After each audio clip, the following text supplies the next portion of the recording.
Pendant plus de 2 décennies, il y a eu un avion qui symbolisait le sommet du combat aérien, le F-22 Raptor. Il était furtif, supersonique, extrêmement maniable et conçu pour une chose très précise, voir en premier, tirer en premier et survivre là où d'autres avions ne le pouvaient pas. Mais l'histoire de l'aviation militaire a une règle implacable. Aucun avion ne domine pour toujours.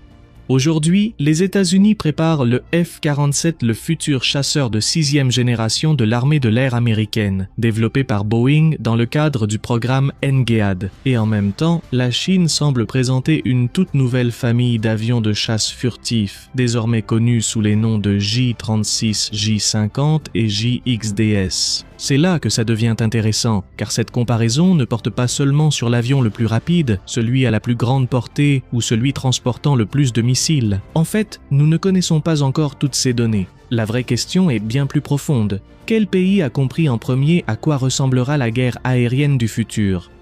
Pendant des décennies, la supériorité aérienne se mesurait en vitesse, en plafond opérationnel, en maniabilité et en radar. Puis, la furtivité est arrivée et tout a changé. Mais maintenant, nous entrons dans une nouvelle étape. Une étape où un chasseur ne sera plus simplement un avion. Ce sera un nœud de combat, une plateforme de commandement, un capteur aéroporté, un coordinateur de drone et une pièce au sein d'un immense réseau de guerre électronique, d'intelligence artificielle et d'armes à longue portée. Le F-47 représente la réponse américaine à cet avenir.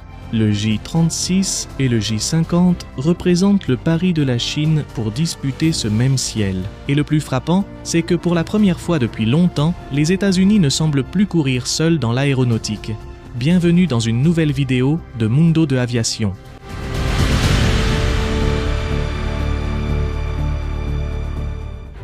Pour comprendre pourquoi le F-47 existe, il faut d'abord revenir sur le F-22 Raptor.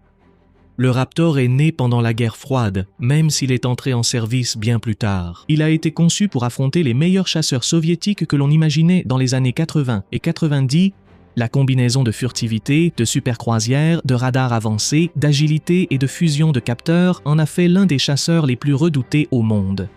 Mais le F-22 avait aussi un problème. Il était très cher, complexe, difficile à entretenir et il a été produit en bien plus petit nombre que ce qui était initialement prévu.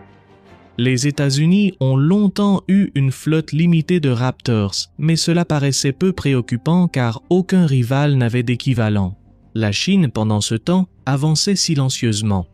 D'abord est arrivé le J-20, le premier chasseur furtif chinois de 5e génération opérationnel. Au début, de nombreux analystes occidentaux l'ont sous-estimé.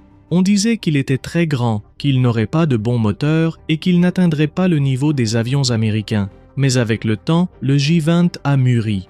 Il s'est beaucoup amélioré au niveau de la motorisation, sa production a augmenté, de nouvelles variantes ont été incorporées et il est devenu une réalité difficile à ignorer. Le problème pour les États-Unis n'était pas seulement le J-20, c'était tout le contexte. Dans des zones comme l'Indo-Pacifique, les distances sont énormes. Les bases américaines pourraient se retrouver loin du théâtre des opérations. La Chine a développé des missiles balistiques, des missiles de croisière, des défenses aériennes avancées, des radars, des satellites, des systèmes de guerre électronique et un réseau de plus en plus dense pour refuser l'accès à ces zones d'intérêt. Cela signifie qu'un chasseur de supériorité aérienne du futur ne doit pas seulement être furtif. Il doit avoir une grande portée, beaucoup d'autonomie, la capacité d'opérer en réseau, des capteurs avancés, une faible signature infrarouge, la capacité de survivre dans des environnements saturés et probablement la possibilité de commander des drones de combat qui l'accompagnent. Et c'est là qu'entre en jeu le F-47. Cet aéronef n'est pas simplement un nouveau F-22, c'est le noyau habité d'une famille de systèmes. Cette phrase est essentielle car le projet NGAD ne concerne pas seulement un avion. Il inclut des drones collaboratifs, de nouveaux moteurs, des capteurs, des armes, la guerre électronique, des liaisons de données et des capacités de commandement et de contrôle. En d'autres termes, le F-47 est conçu pour diriger tout un écosystème. Le futur chasseur de ce que certains appellent la 6e génération pour l'armée de l'air des États-Unis a retenu Boeing comme maître d'œuvre pour son développement.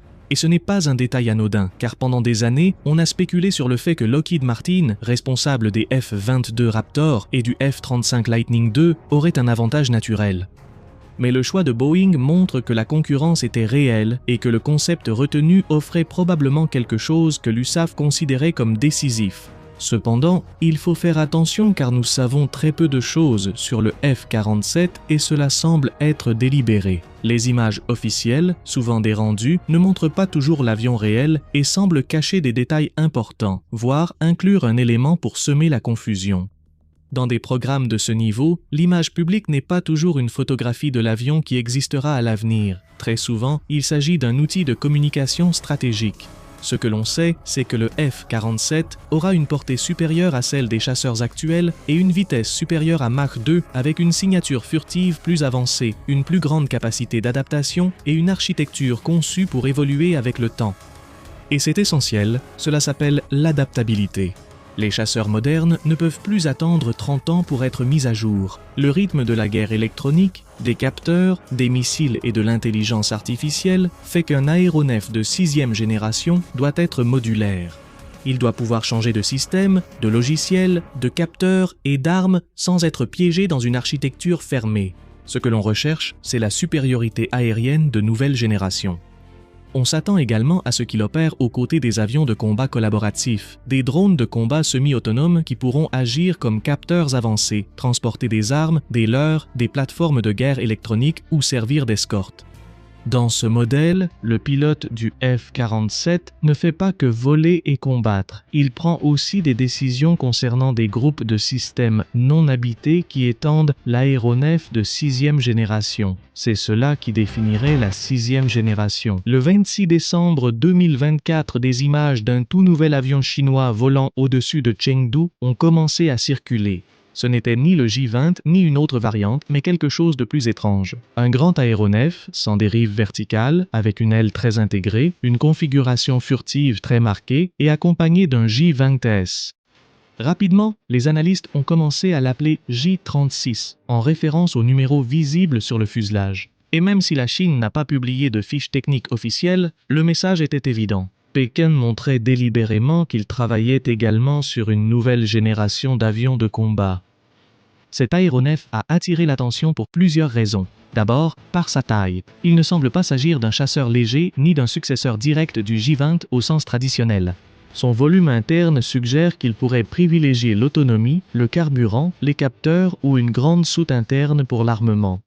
Deuxièmement, par son configuration sans dérive verticale, une décision très complexe du point de vue aérodynamique, mais intéressante pour réduire la signature radar. Troisièmement, par la possibilité qu'il dispose de 3 moteurs, ce qui est assez inhabituel pour un avion de combat moderne et soulève de nombreuses questions sur la poussée, la consommation, la survie et la génération électrique. Maintenant, de nombreuses questions se posent. Cet avion est-il un chasseur ou un bombardier tactique furtif? Est-ce un intercepteur à long rayon d'action ou un avion de commandement pour coordonner des drones? La réponse la plus honnête ici, c'est que nous ne le savons pas encore. Mais ce que nous pouvons déduire, c'est que le J-36 est conçu pour opérer dans le Pacifique occidental et pourrait remplir des fonctions très différentes de celles d'un chasseur classique. Il pourrait pénétrer loin en profondeur, lancer des missiles à longue portée, agir avec des capteurs avancés, attaquer des avions de soutien comme les ravitailleurs ou les AWACS et contester des zones où auparavant seules des plateformes américaines opéraient avec des avantages technologiques. Dans ce sens, le J-36 n'a pas besoin d'être meilleur qu'un F-22 en combat rapproché pour être dangereux. Il lui suffit de modifier la problématique opérationnelle. Si la Chine déploie un appareil furtif à long rayon d'action, avec une grande capacité d'emport interne et capable d'opérer en réseau, l'équilibre aérien régional pourrait changer. Alors que le supposé J-36 attirait toute l'attention, un autre modèle a également commencé à apparaître dans des images et des analyses. Un avion associé à Shenyang, également appelé de façon non officielle J-50 ou J-XDS. Ce deuxième appareil semble plus proche d'un chasseur furtif lourd, également sans dérive verticale, avec une silhouette très épurée et caractéristique qui vise une faible détectabilité combinée à la maniabilité. Certaines images montrent des surfaces de contrôle peu conventionnelles aux extrémités des ailes, et il a été question de poussée vectorielle, ce qui impliquerait que la Chine ne miserait pas sur un seul concept, mais sur plusieurs lignes de développement en parallèle. Et cela est très important. Les États-Unis ont le F-47 comme noyau du projet NGAD, tandis que la Marine ou l'US Navy travaillent séparément sur un projet futur. La Chine, en revanche, semble explorer au moins deux grandes voies. L'une plus grande, possiblement comme nous en avions parlé, un avion à long rayon d'action et à grande endurance, et l'autre peut-être plus proche de celle d'un chasseur de combat aérien avancé. Si cela se confirme, nous assisterons à une stratégie de diversification. La Chine ne se demande peut-être pas quel sera le prochain chasseur, mais plutôt quel type de plateforme elle a besoin pour dominer différentes parties du combat aérien futur, et cela peut constituer une différence fondamentale. Pendant des années, l'industrie militaire chinoise a été considérée comme une industrie qui copiait, adaptait ou suivait les tendances étrangères. Mais ces conceptions montrent autre chose, une volonté d'expérimenter avec des configurations risquées, de tester des aéronefs publiquement et d'accélérer les cycles de développement. Quand on parle de chasseurs de 5e génération, le mot-clé a été la furtivité. Le F-22 et le F-35 ont changé la façon de concevoir le combat aérien parce qu'ils pouvaient détecter, partager des informations et attaquer avant d'être détectés par l'ennemi. Mais pour la 6e génération, la furtivité ne suffit plus. Un chasseur de 6e génération devra probablement combiner plusieurs capacités en même temps. Oui, la furtivité, faible observabilité radar et infrarouge, grande portée, moteur plus efficace, capteur distribué, fonction de données avancées, intelligence artificielle assistant le pilote, guerre électronique intégrée, architecture ouverte, armes à très longue portée et capacité à opérer avec des drones collaboratifs. Le pilote restera important, mais son rôle pourrait changer. Il ne sera plus seulement un aviateur qui manœuvre pour obtenir une position de tir, il deviendra un commandant tactique au sein d'un nuage de capteurs et de plateformes. La 6e génération sera moins Top Gun et davantage un jeu d'échecs invisible à des vitesses supersoniques. Je n'oserais pas comparer le F-47 avec le J-36 étant donné le peu d'informations dont nous disposons actuellement, mais nous pourrions comparer les doctrines qu'il représente. Le F-47 semble conçu pour maintenir la supériorité aérienne américaine dans des environnements hautement contestés, c'est-à-dire pénétrer dans des zones protégées par des défenses aériennes modernes, survivre, détecter, coordonner, attaquer et ouvrir la voie au reste des forces. C'est un héritier conceptuel du F-22, mais avec plus d'autonomie, plus d'intégration et une plus grande capacité à travailler avec des drones. Le J-36, en revanche, semble répondre à un problème géographique et stratégique différent, la zone Indo-Pacifique. La Chine doit contrôler d'énormes distances, refuser l'accès aux forces ennemies, menacer les avions ravitailleurs ou AWACS, les bases avancées ou les groupes navals. Pour cela, un avion grand, furtif, à long rayon d'action et avec une grande capacité interne pourrait être extrêmement utile. De plus, le F-47 américain pourrait obliger la Chine à investir encore davantage dans les capteurs, la défense aérienne, les chasseurs à long rayon d'action et la guerre électronique. Et le J-36 chinois pourrait obliger les États-Unis à mieux protéger leurs ravitailleurs, à disperser leurs bases, à augmenter la portée de leurs chasseurs, à modifier leurs drones et à repenser la manière de soutenir des opérations loin de leur territoire. Comme on peut le constater, la supériorité aérienne ne dépend plus seulement du chasseur, mais de tout le système qui le soutient.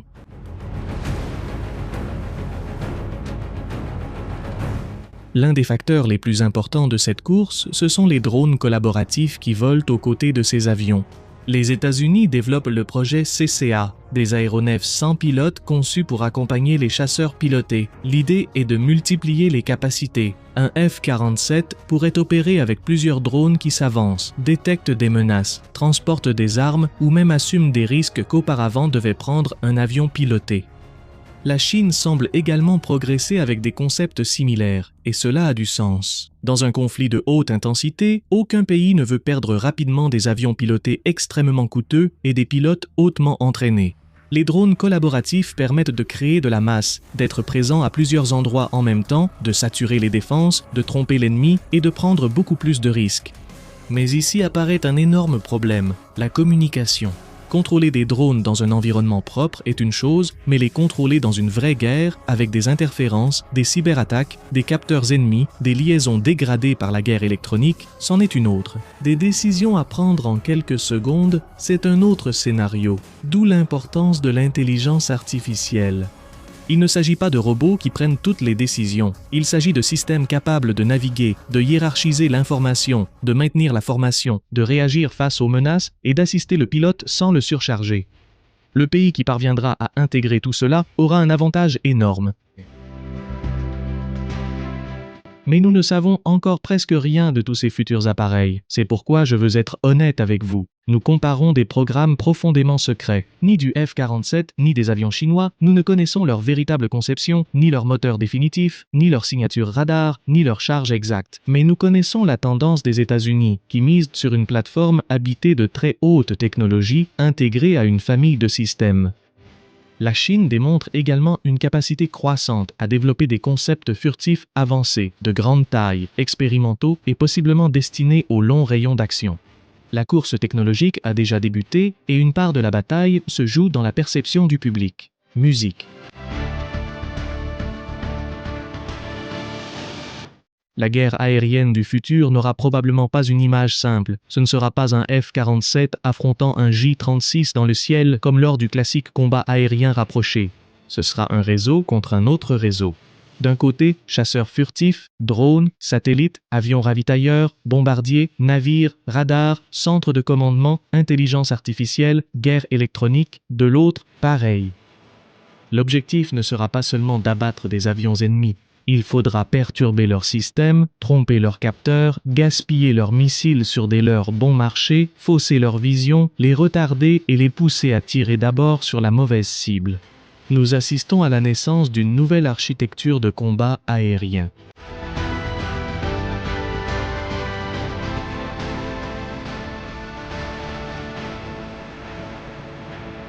J'espère que cette vidéo vous a plu. Je suis Marcos et voici l'Aéropédia de Mundo de Aviation.